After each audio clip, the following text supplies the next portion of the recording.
Chapter 11. He was on a dead run.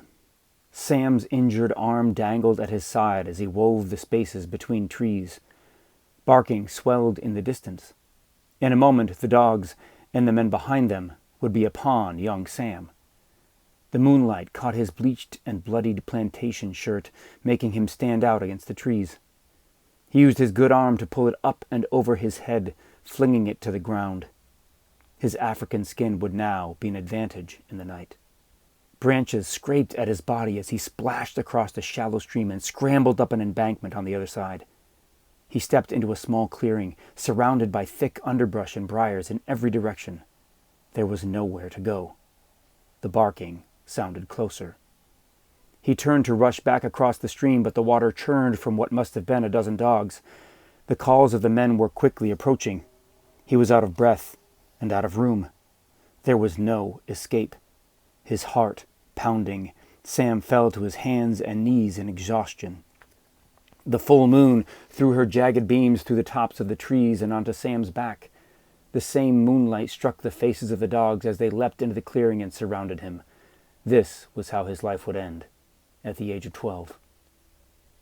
Or not. Sam gripped the earth and clenched his eyes shut. In his mind's eye, his mother's fingers danced across piano keys and struck a deep chord. His father's feet pounded a dancing rhythm. 1,000 miles north, Letha gripped her staff and thumped a rhythm into the ground. She softly called out, "Rise." Fists full of soil, pain surged up from the earth and pulsed a rhythm through Sam's mangled arm. A song of strength stirred deep. Sam stood. Blood dripped from his elbow as he raised his fists. A deep, resonating growl filled the air behind him, pressing waves of sound through Sam and penetrating the surrounding woods. Every hair on his body came alive. Sam didn't dare move. The dogs ceased their barking and froze in their tracks. The pelt squeezed tight around Sam's injured leg. The pulse in his mangled arm gave way to a heat traveling up and into his chest. The heat brought courage that pushed back at the fear. From deep within his own body, Sam somehow knew whatever made the penetrating rumble was with him. The raven landed on Sam's shoulder. Another growl caused sudden dread as it reached all the men, slowing them to a stop on the other side of the stream. They searched each other for an explanation for the sound. It had driven fear down into their bones. Seamus finally asked the obvious question. What was that? Torches illuminated each of the men's confused faces. Some even raised their guns, searching the darkness. Finally, one man offered a clue, gesturing ahead.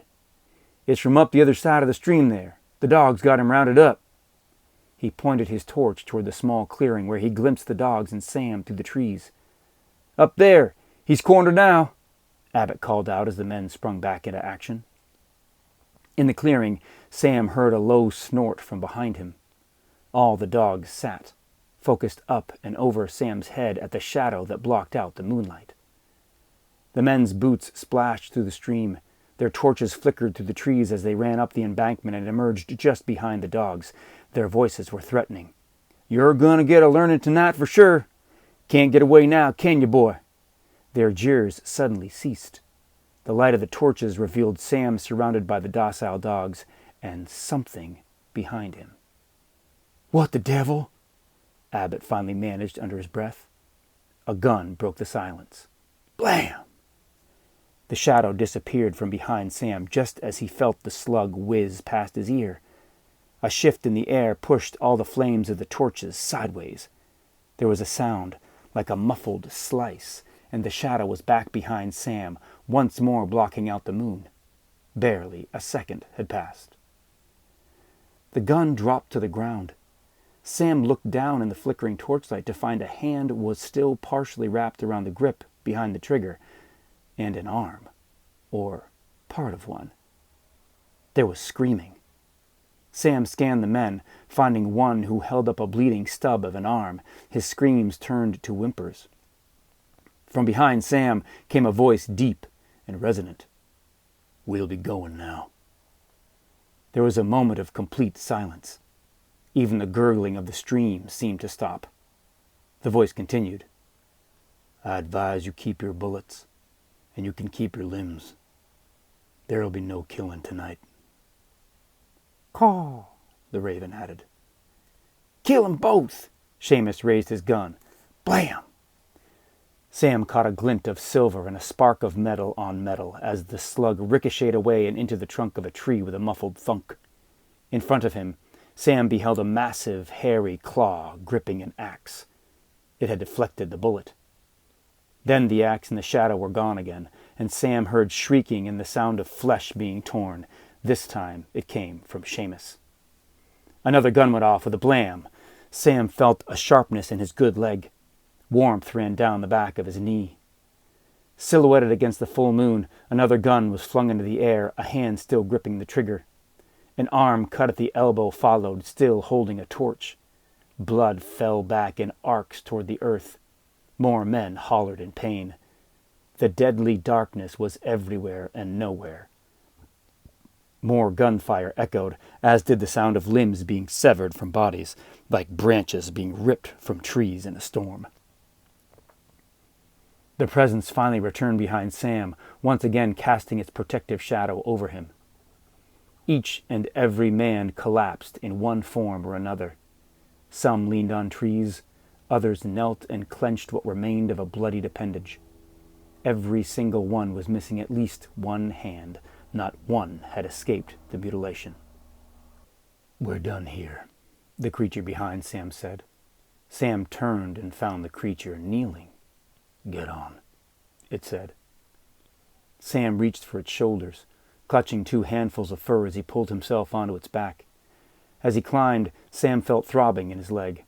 A heat rose from the wound up Sam's body and into his head. He felt his face flush and his grip went weak. The world started spinning, and everything went dark. Sam's eyes blinked open for a moment. He was upside down and bouncing slightly. He felt the roughness of fur on his face.